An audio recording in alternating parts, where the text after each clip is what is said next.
Poke Nerds, welcome in. We are doing an updated tier ranking of every set in the Scarlet and Violet era. Excited to get into it. This is going to include Journey Together, aka Battle Partners, because we've seen what's going to be in Journey Together. It doesn't release until March, but we've got the Japanese equivalent, Battle Partners, that has released now. So we're going to dive into this. I'm really excited. Really appreciate y'all tuning in. I think the best way to rank things is tier-based rankings, bottom line. And so we're going to have S tier, A tier, B tier, C tier. I'll bury the lead. I don't think anything's worse than C tier in Scarlet and Violet. I think this is the best modern era of Pokemon cards, bar none. I think it's only going to get better with some of the upcoming releases. And when you talk about Team Rocket, Black and White, it's going to be a really good closing year here for the Scarlet and Violet era. I strongly feel that way. So S tier, A tier, B tier, C tier. We're going to start at the bottom, work our way up, and then we're going to place Journey Together at the end. We're going to place it where it belongs. So C tier, the way I've come up with these tiers, C tier is 5-ish or less must-have hits for collectors. And the way I've defined must-have hits for collectors, what's the criteria, right? It is popular Pokemon with fantastic arts. And in the Scarlet and Violet era, it's all about special illustrations and illustration rares. That's just the way it is. So that's what I'm kind of looking at. Now, there's also some trainer cards that are extremely popular as well. Some sets that are kind of helped define by their trainer cards. So we'll talk about that too. But C tier, we have got Shrouded Fable, we've got Base Set, and we've got Stellar Crown. And look, Shrouded Fable just does not have a lot of enticing hits. It has Persian, it has Houndoom. Beyond that, in terms of the actual set, not including the promos, it's just not that inspiring. And I'm not trying to do this from a subjective standpoint. I'm trying to do this objectively. Like, I personally love all the illustration rares for the Loyal 3. And I think there's some really nice other illustration rares in Shrouded Fable. But objectively, is this a type of set that folks are jumping over the moon for? I don't think so. Now, you look at the Greninja promo card. You look at the Kingdra promo card. Those are two of the best promo cards I've ever seen, bottom line.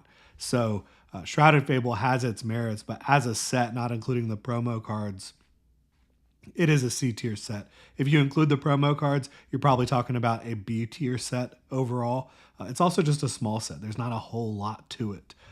Base set, C tier. Base set has some really nice cards.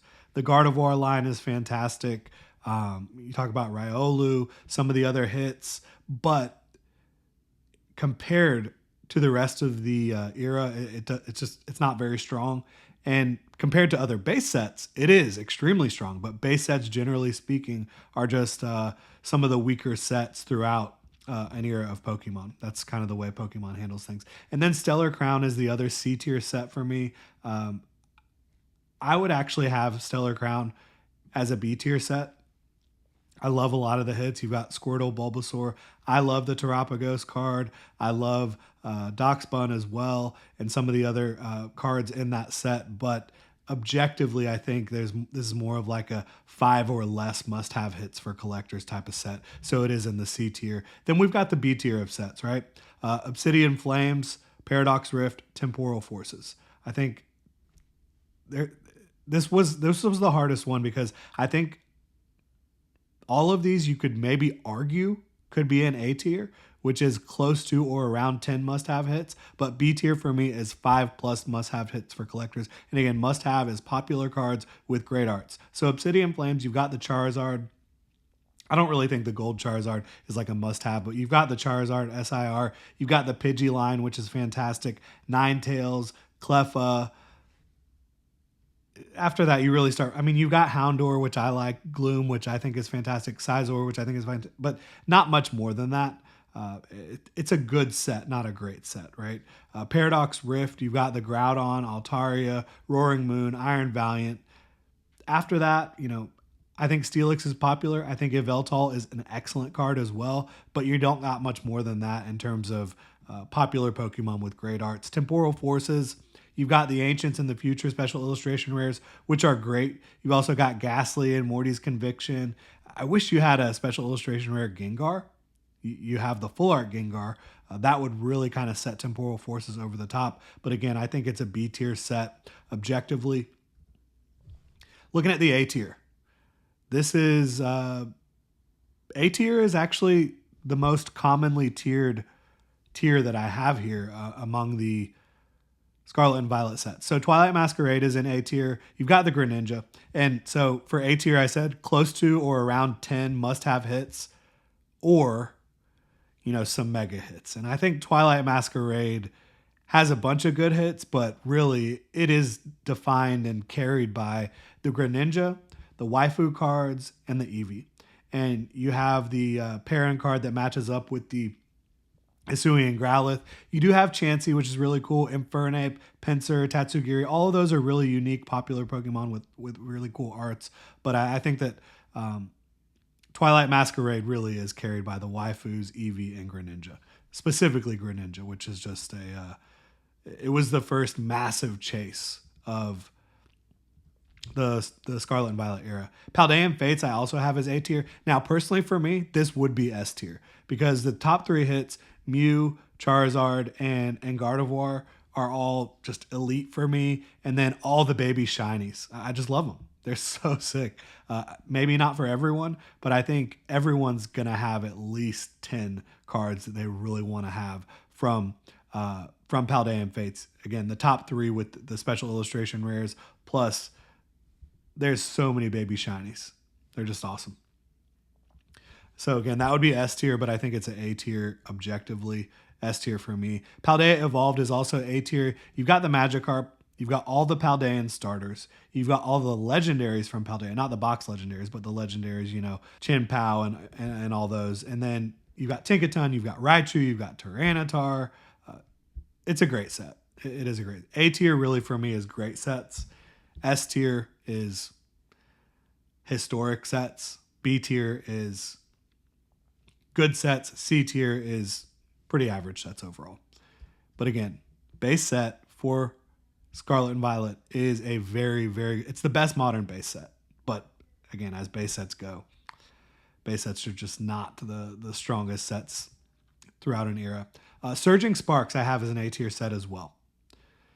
Pikachu, obviously it's a chase card. People want it. They want the SIR. They want the gold card. And there's a bunch of awesome hits. Probably like 8 to 10 cards there that are like must have in Surging Sparks, in my opinion, quite frankly. So not going to be S tier because S tier is 15 plus must have cards, which are popular Pokemons with great arts or some sort of special feature on the card. Prismatic Evolutions. You've got the Evolutions. You've got the Master Ball Reverse Hollows. You've got all the sick Ancient and Future SIRs. You've got like 30 plus must-have cards in Prismatic. This is an all-time type of set. It absolutely is. It's up there with Crown Zenith for me.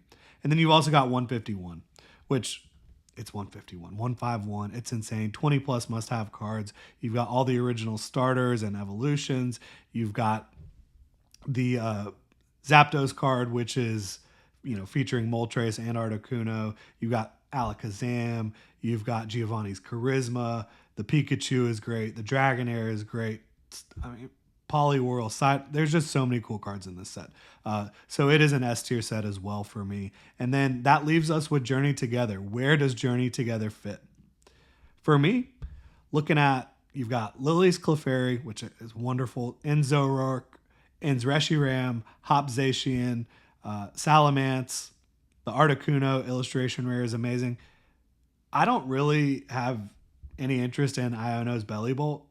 I just don't really, or Iono's Kilowattrel for that matter. But I think folks clearly have interest in it based on its price and battle partners. It's Iono's Belly Bolt is out of control.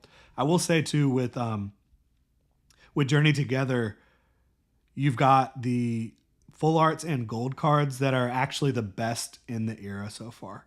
The way they did those arts with the trainers on them, they look really good. They do. So to me, it's an A tier set, not an S tier set. It's not prismatic.